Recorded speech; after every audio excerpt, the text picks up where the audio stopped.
La bêtise, c'est un type qui vit et il se dit ça me suffit. Ça me suffit. Je vis, je vais bien, ça me suffit.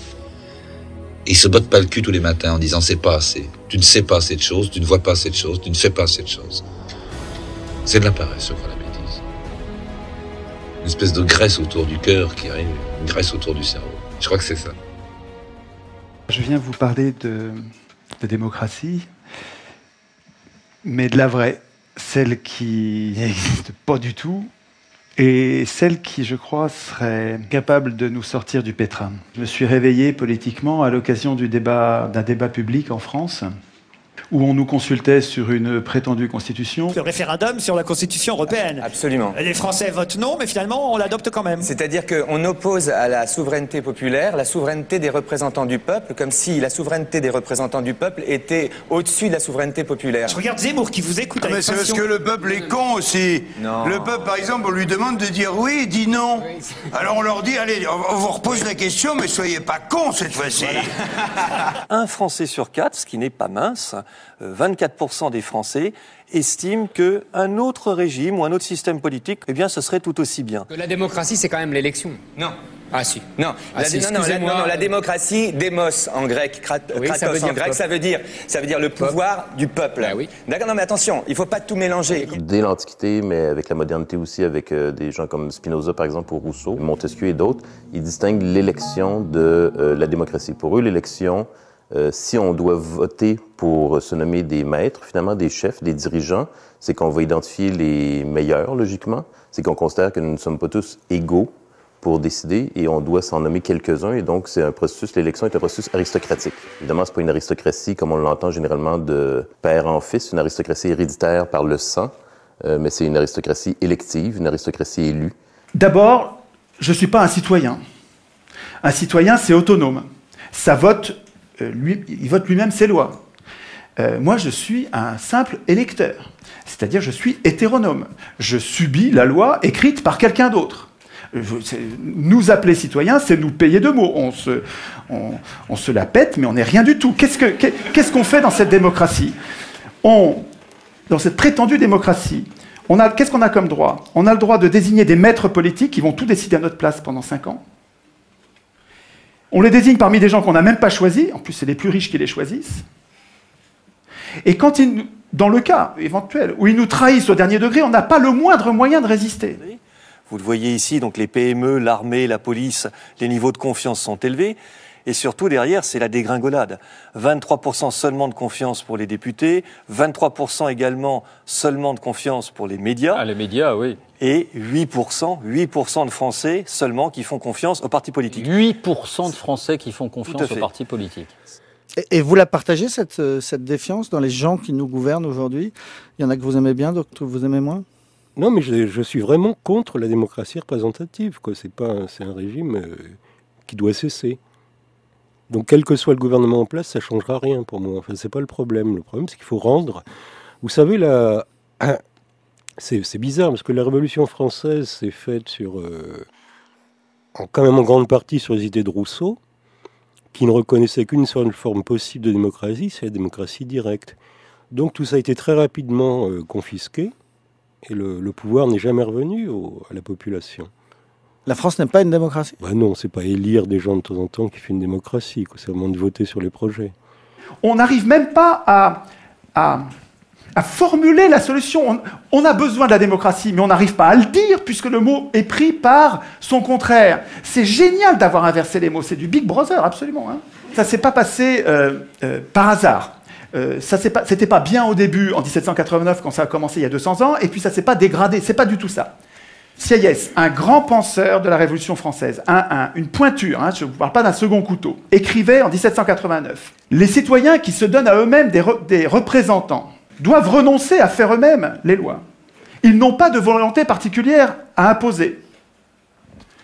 S'ils dictaient des volontés, la France ne serait plus cet État représentatif, ce serait un État démocratique. » Le peuple, c'est toujours du Sieyès, le peuple, je le répète, dans un pays qui n'est pas une démocratie, et la France ne saurait l'être, le peuple ne peut parler et ne peut agir que par ses représentants. Attends, ce gars-là n'était pas un démocrate.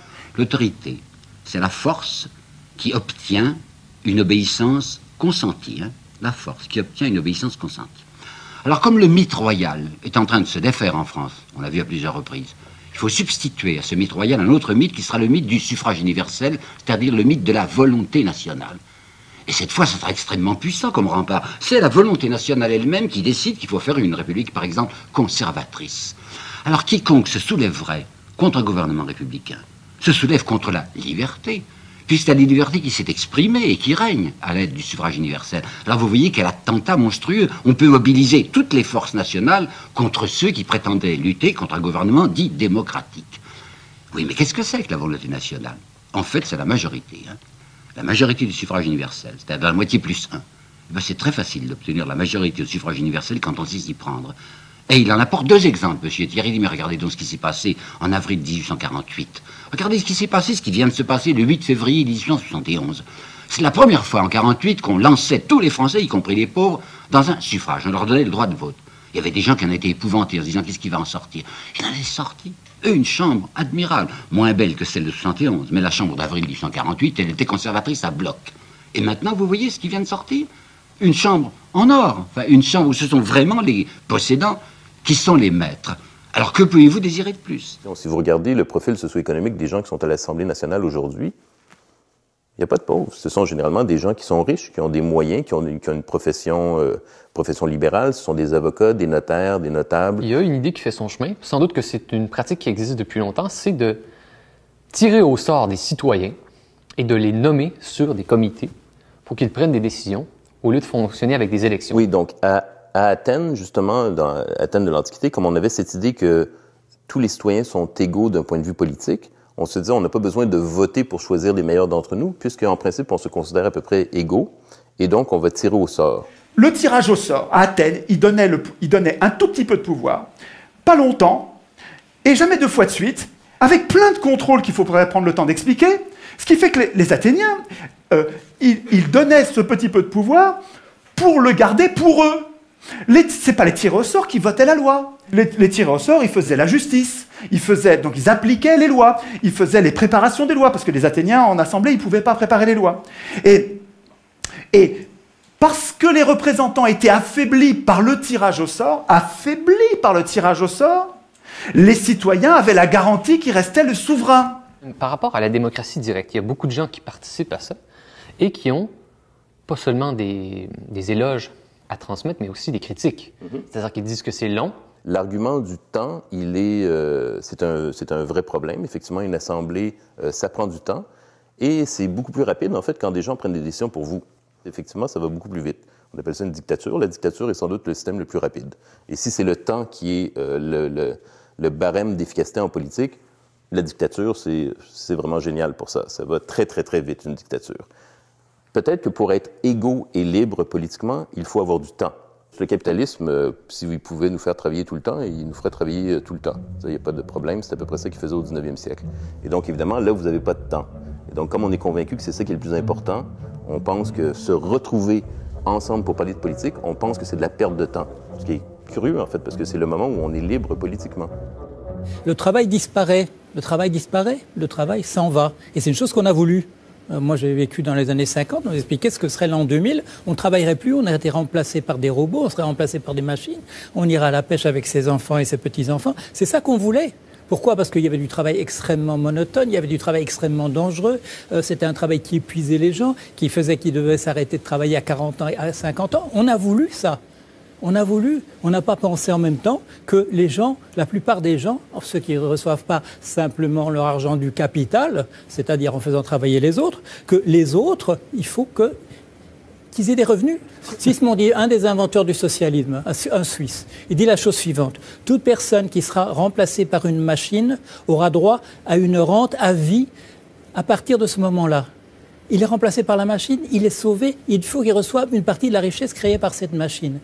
Où va cette richesse qu'on a créée depuis les ordinateurs, les robots et tout ça? Elles vont aux investisseurs, aux actionnaires des entreprises.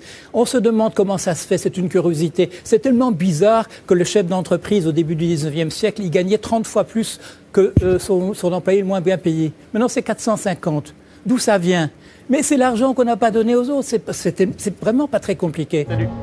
Dès qu'il y a un système de domination politique, vous allez avoir de la concurrence plutôt que de l'entraide. Et un bon exemple, évidemment, c'est le système électoral. Les candidats luttent les uns contre les autres avec leur camp, leur parti, leur faction pour s'emparer du pouvoir. Et donc, c'est totalement contre-productif d'avoir comme ça une mise en concurrence d'individus ambitieux qui sont assoiffés de pouvoir et qui veulent avoir nos votes et nos suffrages. Et Kropotkin, lui, en fait, est allé voir en Sibérie et ailleurs, dans l'histoire aussi de l'humanité, et il a constaté qu'en fait, la majorité des êtres vivants progressent beaucoup mieux si elles s'entraident, plutôt que si elles sont en concurrence. Et donc, l'entraide est aussi un facteur d'évolution, contrairement à ceux qui ont mal lu Darwin, qui pensent qu'on est toujours tous en concurrence et qu'on le sera toujours tout le temps. Tous les pouvoirs ont une tendance à abuser. Toujours. Montesquieu. C'est comme une loi physique implacable. Et il y a une idée géniale pour nous protéger de ça, c'est la Constitution. Alors la Constitution, qu'est-ce que c'est? C'est un texte qui est au-dessus des pouvoirs et qui ne sert pas du tout à organiser les pouvoirs. Les pouvoirs n'ont pas besoin de nous pour s'organiser, pas du tout. La Constitution, tous les citoyens devraient savoir ça.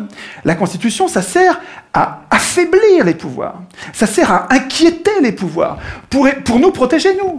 Nous protéger, nous, contre les abus de pouvoir.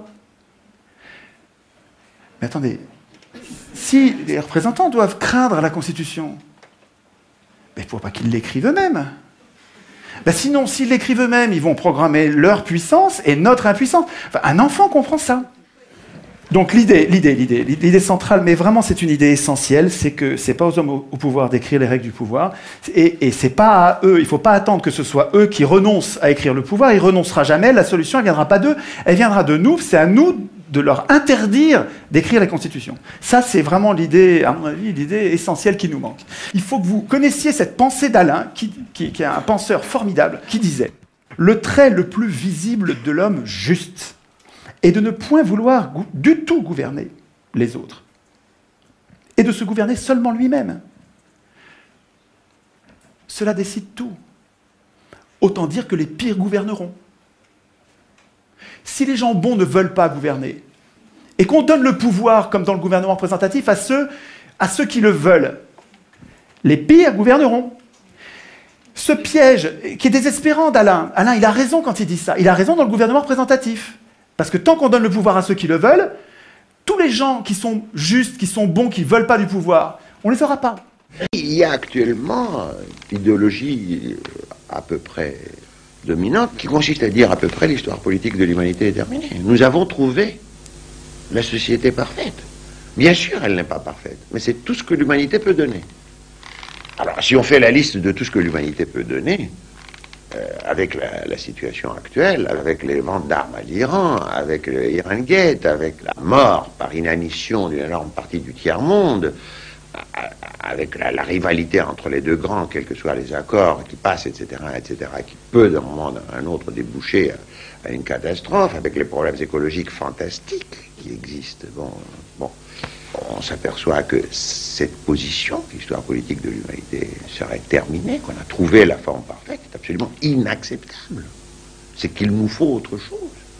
Et cette autre chose ne pourra être à la mesure des problèmes qui se posent que si effectivement il y a un changement des attitudes de la population, du peuple, des gens, de vous, de moi, des autres.